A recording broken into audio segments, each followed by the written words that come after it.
आज रात पाकिस्तान की सड़कें रोशनियों, झंडियों और कैगों से भरी हुई थी, क्योंकि आज पाकिस्तान की सालगिरह जो है। नन्ही सारा अपने सोने के कमरे की खिड़की के पास एक छोटा सा सब झंडा पकड़े बैठी थी। नींद में उसकी आंखें भरी हुई थी। मामा, उसने पूछा नींद में से, क्या मुल्कों में भी लोगों की तरह सालगिरह होती है, बर्थडे मनाते हैं? उसकी मामा मुस्कुराई।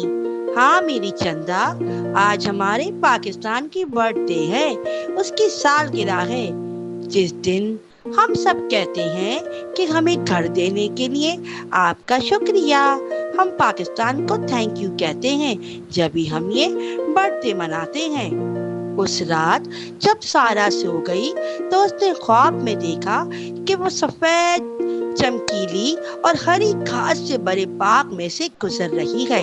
अचानक उसने पाकिस्तान को देखा, जमीन के तौर पे नहीं बल्कि सफेद सितारों के साथ सब्ज दुपट्टा पहने एक मेहरबान बूढ़ी औरत के तौर पर। बूढ़ी औरत ने कहा, ये तब होता है जब मेरे बच्चे आपकी तरह सख्त पढ़ते हैं, एक दूसरे के साथ मेहरबानी करते हैं और हमारी जमीन की देखभाल करते हैं, प्यार मोहब्बत से रहते हैं।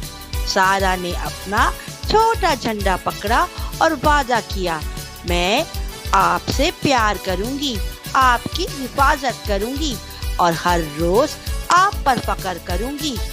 जब वो सुबह उठी तो उसके झंडे पर सूरज चमक रहा था। वो बाहर भागी और चिल्लाई और जोर से बोली, मेरा प्यारा पाकिस्तान जिंदाबाद, आपको सालगिरह मुबारक हो, आप हमेशा चमकते रहें। हम पाकिस्तान को जो बेहतरीन तोहफा दे सकते हैं वो हमारी मोहब्बत, देखभाल और उसे हर दिन बेहतर बनाने का वादा है।